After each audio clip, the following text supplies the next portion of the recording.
Okay, so this is how we can update the data type. Let me just quickly paste the recording link, portal link here so that you can have the idea on the data types. Only these two things I'm just going to emphasize. What are the different data types? How we can check the data types? You can just put df dot data types, that is fine. I think I have showed this thing in last session. Df dot, okay, over here I have created two different data types. So just put dfs dot d types. This will be helping me. What are the different data types from of a data frame? DFS is a data frame I'm just creating over here. DFS dot d types, not this one. Sorry.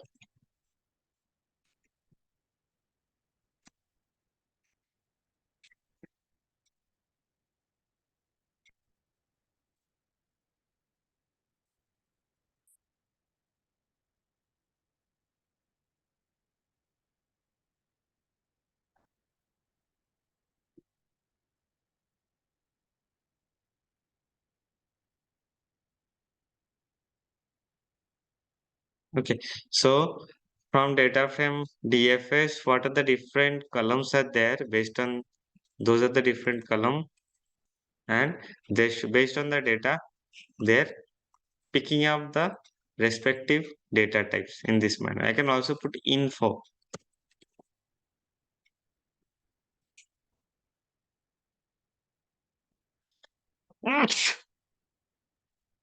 Info is having some detailed manner. It's having data type and it's having not null and count as well. Okay, anything we can use to check the data type of the particular column.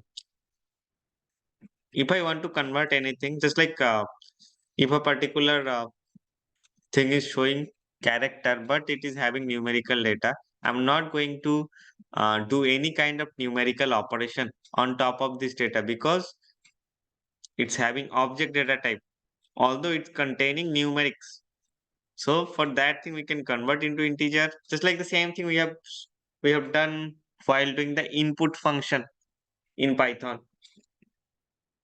While going ahead with the input function, by default input function will be taking the value or scanning the value from user having, it should be a character data type, but a string data type. But to do any kind of numerics operation, we need to convert it into integer. So there we have converted into integer by int function, and we have worked. That thing we have already worked in. I think last 2 or 3 days ago we have worked on that topic. So the same thing we can do over here, just like with as type operator or as type method. Okay. Okay. So going ahead with the next topic. Any doubt or any stuck point, please let me know.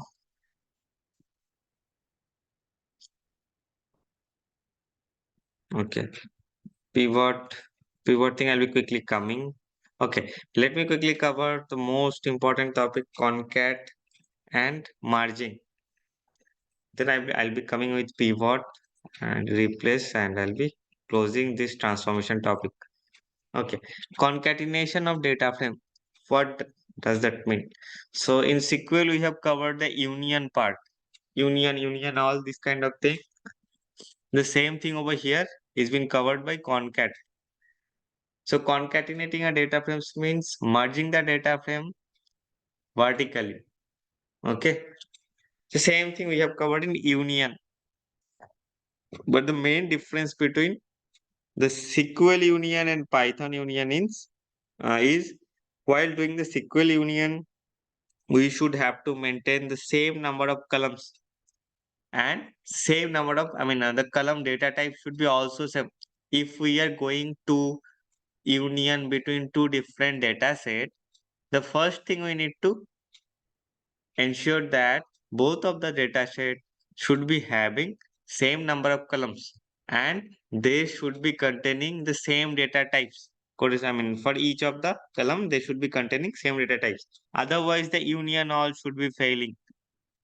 Okay, suppose the first data frame is having 6 columns, second data frame is having 7 columns, it should be failing. And if there is any data type mismatch, suppose there are 6 columns for each of the data set. The first column from the first data set is integer and the first column of the second data set is a character. If I'm just going to merge the thing based on union operation, that will be failing. Specifically, when we have same kind of data for both of the data set, the union should be passed. But over here, no such rules and regulation is there. So that is why the proper union things will be appearing when we have the same column naming convention. Otherwise, it will be creating their own data set. Let me show you how it should work. I have taken two different data frames, DFS and DFT. So for DFS and DFT contains, let me just quickly show you the CSV file. The CSV file resides here. The student CSV and teacher CSV. Let me open this thing. Over here, it's student related data is there. So there are 4 columns: student ID, their class, student name, and each of the student name, their teacher ID, their class teacher ID is being tagged over here. Okay. And another data frame, another data set is there. The CSV file is there, having only teacher ID versus teacher name or teacher subject. I have put in this manner. Let me open the teacher data frame. So you can see teacher ID and subject. This mapping is there. So both of the data frames I'm just pulling with the same manner. I just call the particular file location and pulling the CSV file. The first data frame, I'm putting the name DFS, data frame student, data frame teacher. Let me print it to see whether it's pulling the data fine or not. Print DFS, pulling the first data frames data and printing it over here, and also pulling the teacher related data set and keeping it to DFT. I'm printing both of them. Let me just check whether it's fine or not. Yes. So student ID, class name, teacher ID, subject. Yeah, it's pulling fine. So, you can see teacher ID is the common column. Okay. If I'm just going ahead with the concatenation operator, let me do the concatenation. So what is the syntax for concatenation? Let me just do small thing over here. I'm just doing the concatenation. Let me put the final data frame, which should be containing the concat data. Suppose df equal pd dot concat. Concat is a function. Inside concat, I'll be passing this to DFS and DFT within a list. Otherwise, it should be failing. Okay, let me just print this thing. Okay, let me print df. Print df.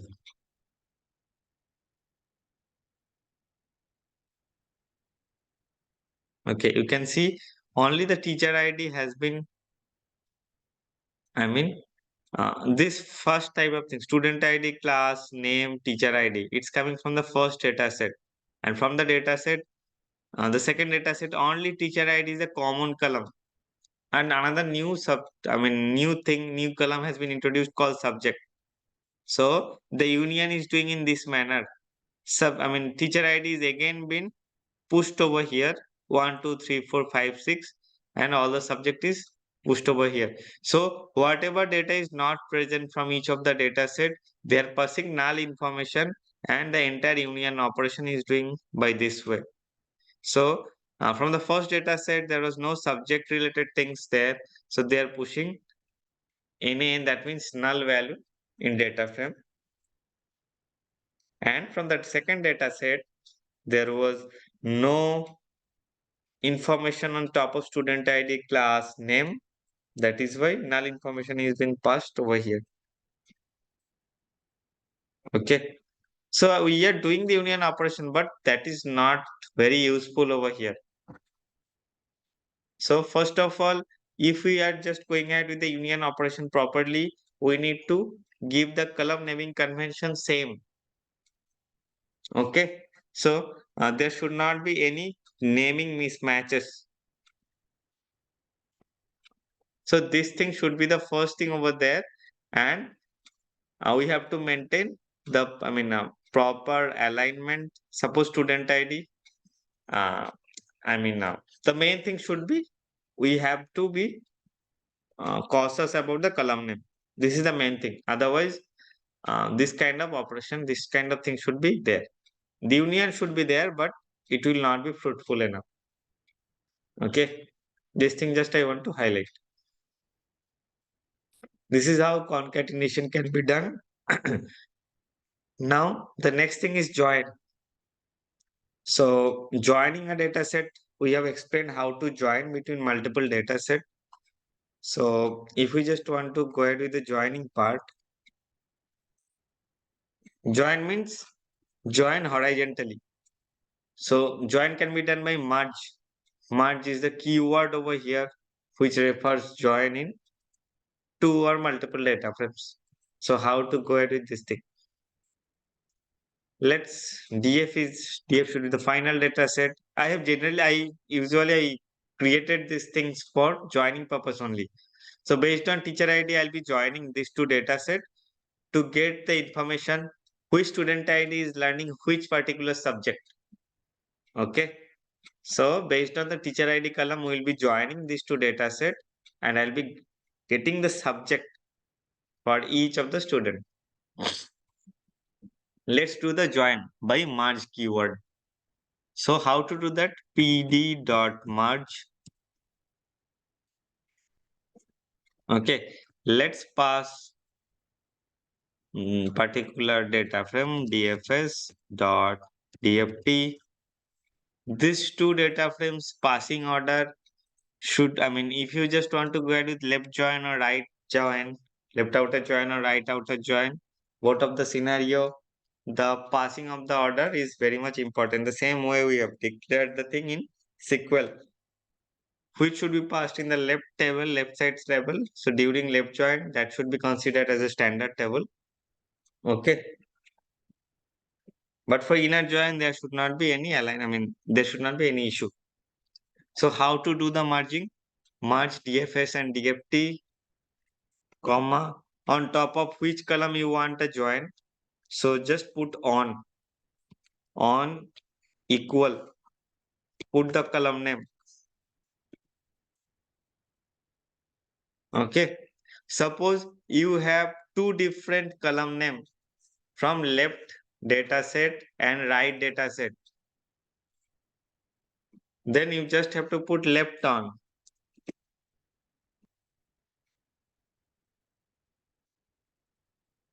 Left on teacher ID, and you can put comma another parameter right on.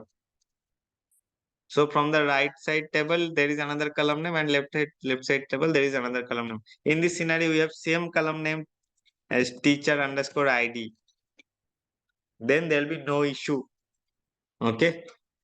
I can put in this manner, or I can simply put on teacher ID, because we have the same column convention. Anything we can do. If we just run this thing by default, it should be inner join until we mention any specific join. So how to mention the join? How? HOW. How? Which kind of join it should be? If I put inner, by default, it should be inner in nature. If we do not put anything, it should be inner in nature, but we can control the thing by inner or left or right in this manner. Okay, so this is the only syntax. The concept is same. What we have covered in SQL, the syntax is a bit different. This is how we can control the syntax part. Okay. So Let me quickly show you the inner join. I'm not putting any particular parameter. I can directly put how equal inner, anything we can put.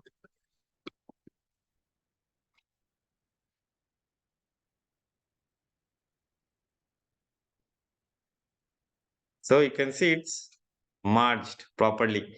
So particular student ID called Piyush Channel. I've just mapped which particular class teacher ID is there and their particular class teacher subject. Or maybe in a tuition batch, Piyush Channel is tagged with a particular teacher ID, and in the tuition coaching center, Piyush Channel is learning English. This particular student is learning English as well. So in the teacher dimension, you can see there are lots of teacher IDs and subject. Those are not been tagged with the student. Maybe those teacher came new. So any teacher is going to be attached with that one. So if I just go ahead with left join, I think the same data set I'll be receiving, because the left table is having less data compared to right table. Yeah, it's almost the same data, just like inner join and left join. If I just put right join, we can find some difference because lots of teacher are unassigned to any student. Right join. I'm doing right join. Yes.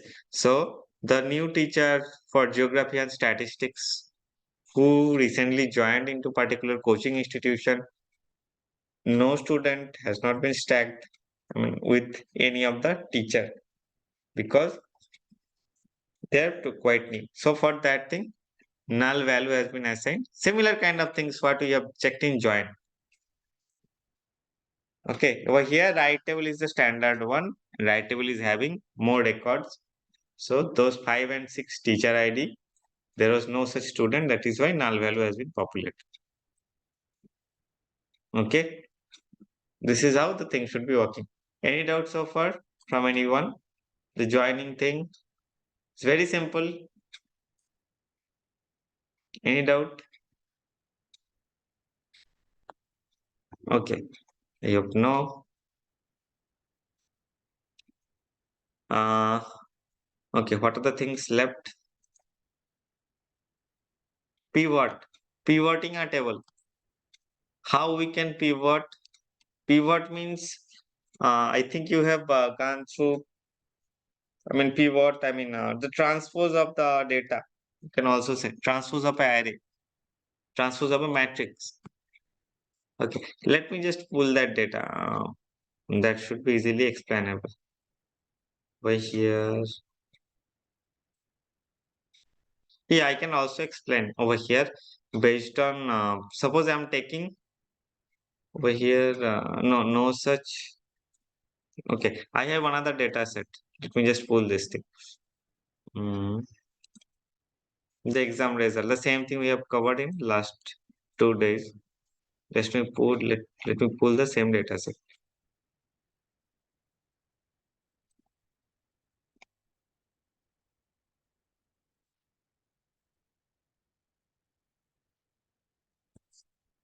Just commented out this DFT. It's not required anymore.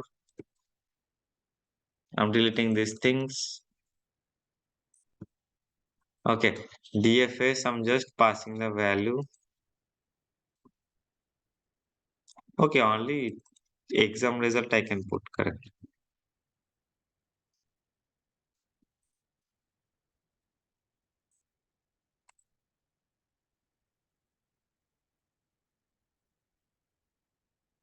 Fine. So a different file I'm taking. The same thing I think we have worked in last few days. We have worked with that CSV. So over there, subject, and I'll be just picking up these three columns. Name, subject, marks.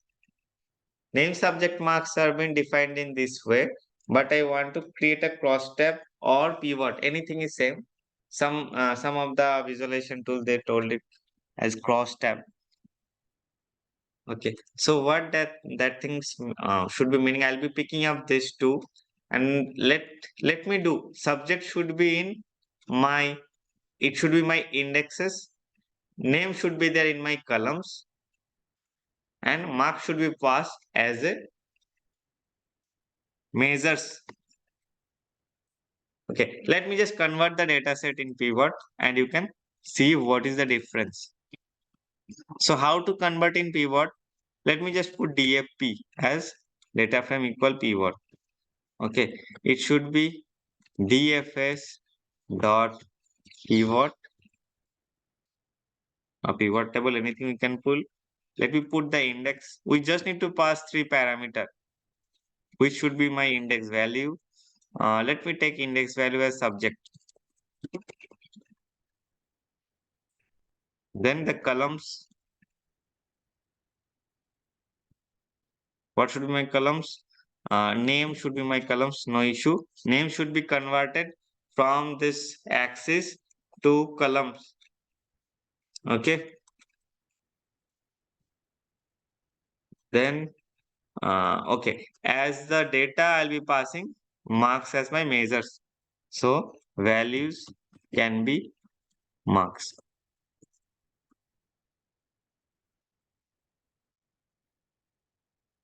Let me get the output. TFP print.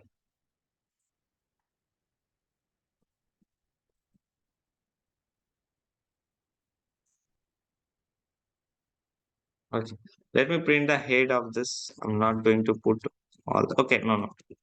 It's not required. Fine. Let me just print the data set or data frame. Yes, this is the output.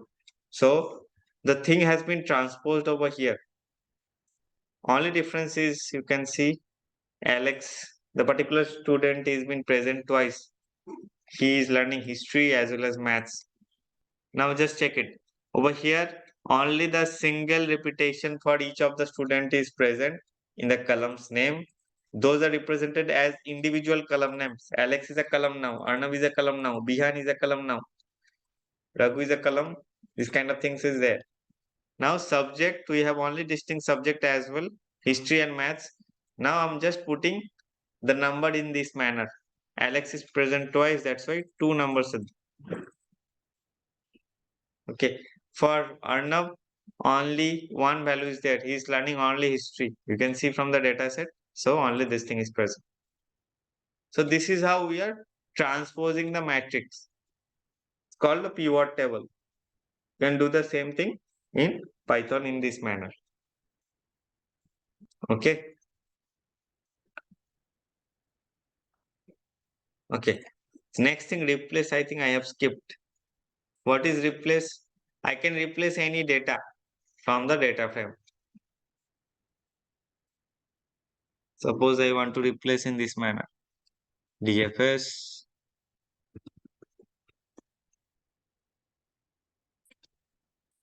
So anything I can replace, just like history. I can replace the history value with some short form. Suppose hist.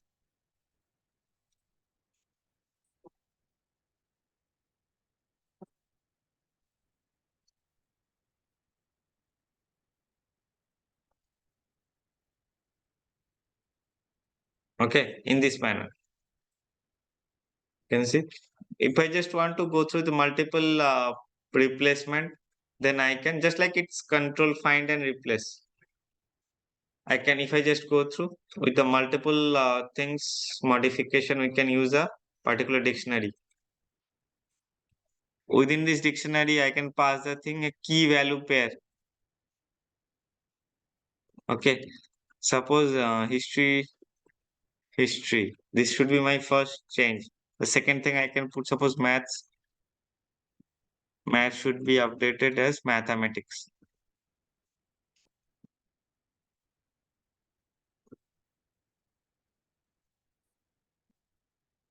Okay. So this kind of, if I just want to go ahead with multiple modification, control, find and replace, then we can go ahead with this kind of key value pair for find and replace operation.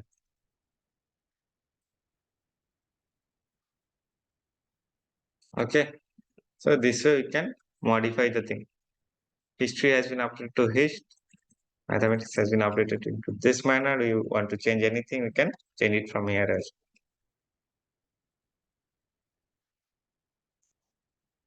Okay, fine.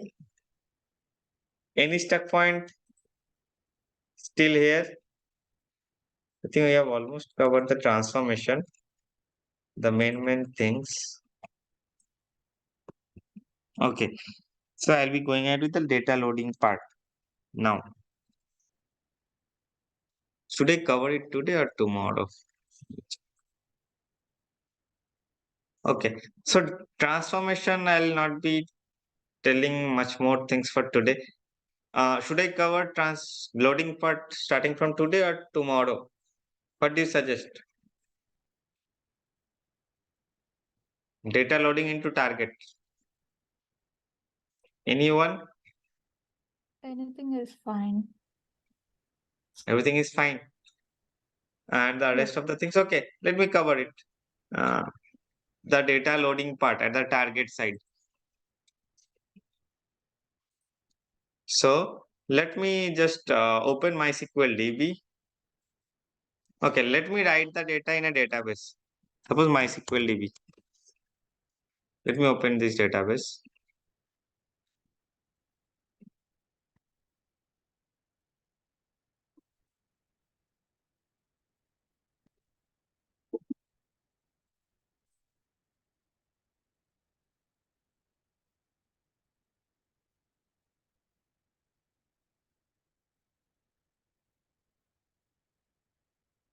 Okay, this is the same DB we have worked in SQL part.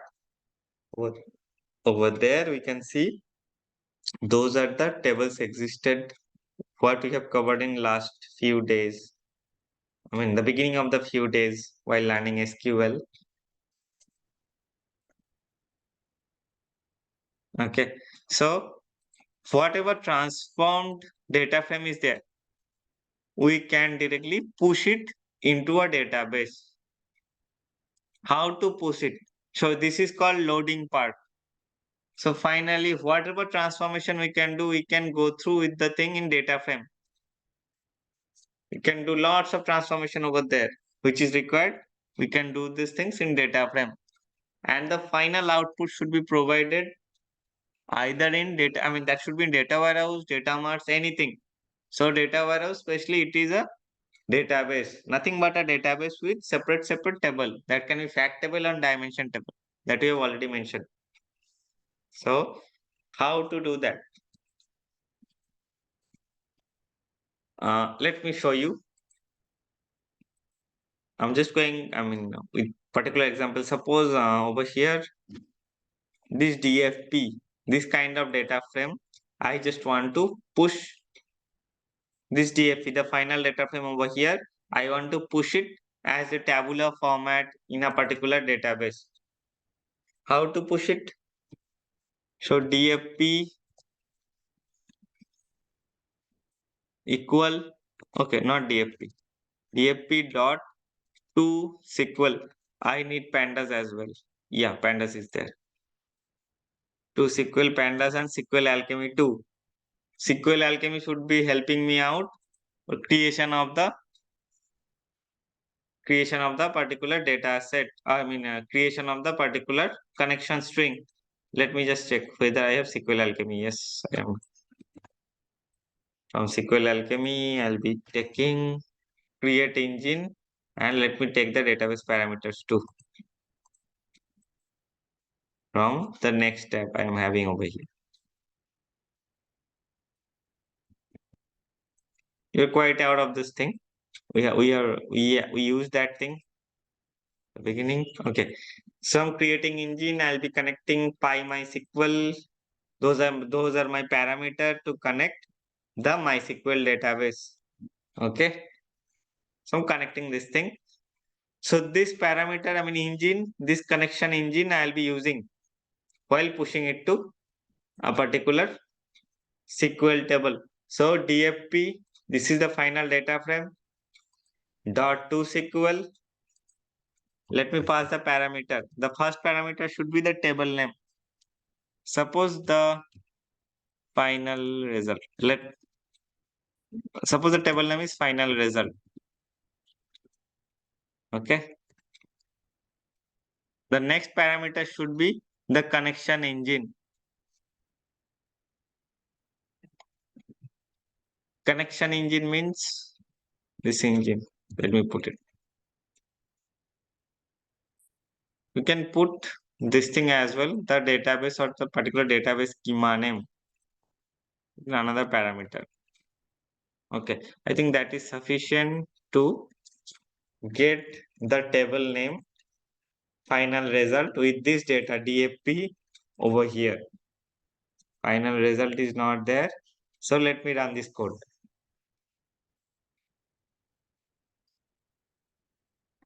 Okay, it's completed successfully. This engine we are getting from here. It's a parameter, it's a connection string. The second connection string is the second parameter over here. Okay, let me check. Yeah, final result is there. So it's been created with this manner. Okay, so we are able to successfully create the table. We are able to load the data into data warehouse. Okay, let me check the data, that the data is fine or not. The definition is fine. The definition of table is fine. Let me check the data.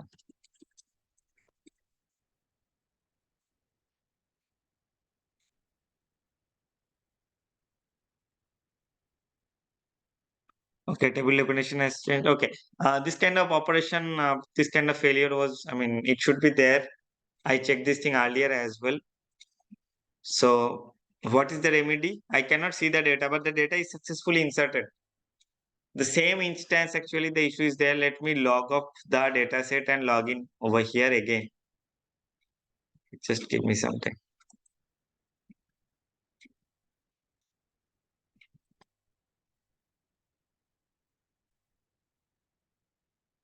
I'm relogging to the database, trying to run the same thing again.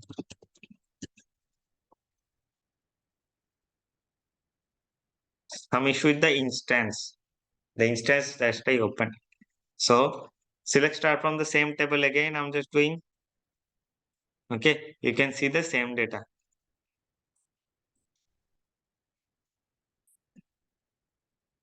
Okay. If I'm just going to run this code snippet again, it is throwing error. What is the error? The table final result already exists. So this particular command will be helping me for creation of the table, a new table, and inserting the data into the target system. So earlier we tried to open SQL table into Python, and now we are saving Python data frame to SQL databases. Yes. So earlier, maybe 2 or 3 days ago, we learned with extraction. We are learning now ETL part. The first thing in ETL that is called E. E means extraction. We are pulling data from SQL. Okay. Because why we are pulling everything in Python? As I told you, in a particular application or system, we will be receiving data from multiple databases. Maybe from a banking system, we are receiving banking related information, credit, debit related information from MySQL database, some other dimension related information from maybe another database called MS SQL Server, maybe the card related information or card offer related information or customer feedback related information I'm receiving from another data set or data base. Okay, but while doing the analysis, OLAP, we need the data in a single data warehouse. We need to store it in a single data warehouse. So the first thing should be we need to pull all the records in a single staging area. So Python will be doing that stuff. Then we will be doing lots of calculation there. Calculation and manipulation, just like aggregation. We need to link up all those fields together. So in Python should be that medium, the single medium over here, because we are using Python as over here as a ETL tool. So that is why we are pulling everything in Python in the form of data frames. We can do all the transformation, maybe lots of aggregation, lots of joins. Joins means merging. If any concatenation is required, we can do the same thing. Whatever things on top of data we can do, we can Do the same thing in Python. Now, when our final data frames are ready, those can be pushed as fact or dimensions form, and we can push the same thing into our final data warehouse or data mart tables. Okay. Yeah. So this way we are inserting it. Now, whatever we have passed by default, it should be truncate and insert. Not truncate, create. It will be creating the table and inserting the data. As the data is already existed, we are getting the error. Now we can just update the table name with a new table name, suppose _1. It should be running fine again. Because this table was not existing, I can see the new table should be created, final result _1. Yes, it's just been created. If I'm going to run this thing again, it should be throwing error. Okay, because this table is existing. So to handle this thing, we have another parameter called if exist. If exists. Let me quickly check what are the different parameter of if exist. I'm just searching in Google. Data frame, or I can put pandas to SQL. Let me search with the Python documentation. To SQL, yes. If exist, by default, it should be failing nature. Let me check if exist. Yeah. So it should be containing 3 value. Fail, replace, append. By default, it should be fail in nature. Okay. Each time they will be they want to create a new table. There are another 2 operations we can go ahead with, replace or append. Replace thing means it will be replacing the table and create, each time they will be creating the new table. So this is a good approach we can follow. You can go ahead with replace.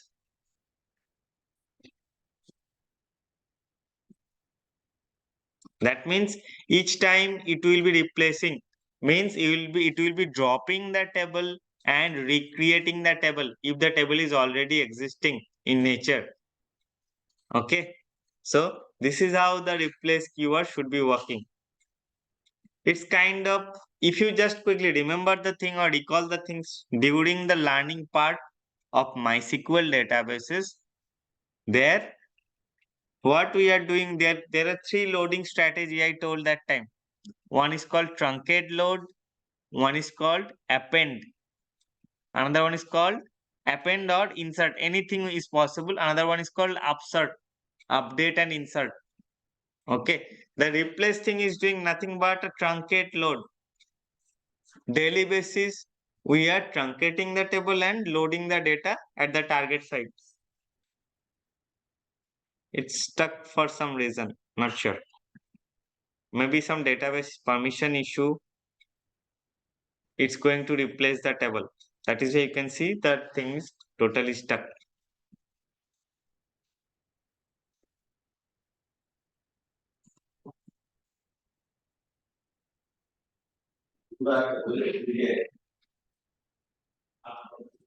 Yeah, it's completed. It's doing nothing but it's replacing the table. That's it. Means if the same table convention is there, it will be replace the table. If I'm just going to append it, means daily basis, whatever records are coming, it will be appending. Means it will be inserting. Suppose I'm running this thing. It's completed. So the data got inserted. I'm running it again. So the same data set is going to insert again. So this is how the insert or append operation should be working. Let me just quickly run this thing.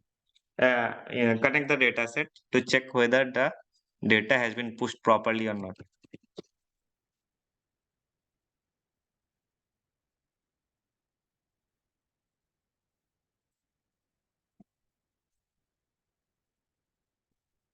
Okay, final result _1. I think we have put _1. Yes, _1 is there.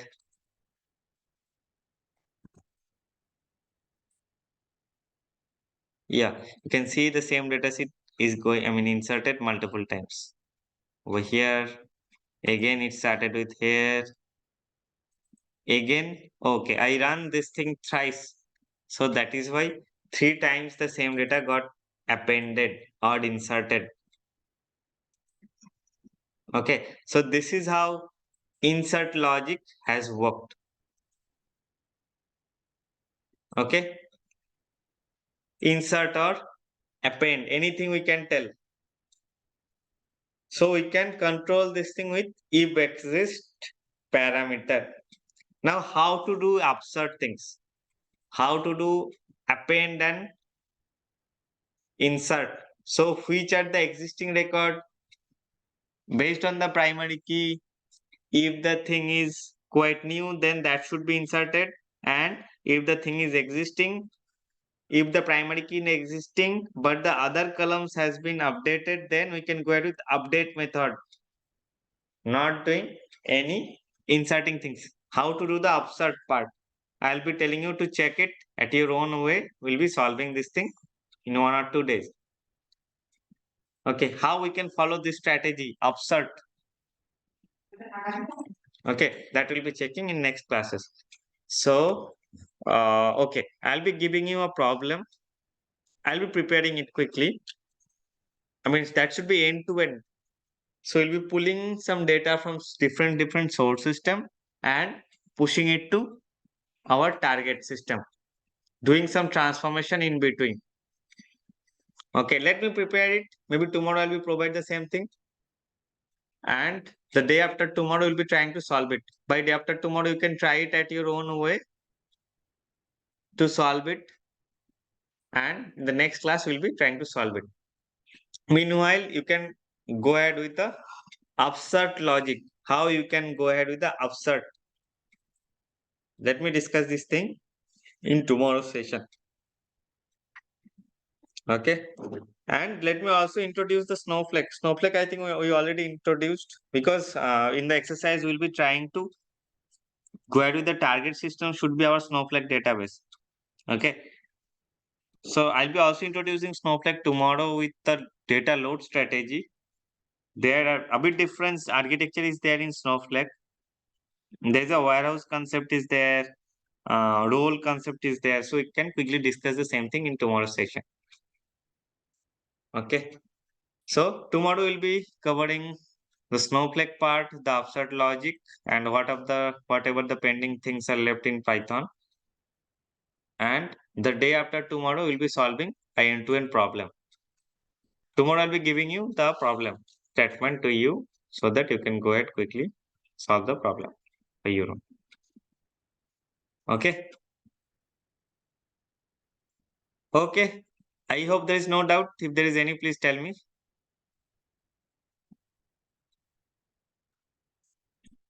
Yes, okay. Yeah, Kamakshi, you have no doubt. That is fine. Yeah, Ramya, you are telling something. Tell me, please. Yeah. So, can we extract the data from MySQL and load it into the Snowflake? Yeah. That is the thing actually we'll be doing. Okay. So I'll be giving separate table name or separate data source name. Okay. Maybe some data source should be MySQL. Maybe some data source should be some flat files.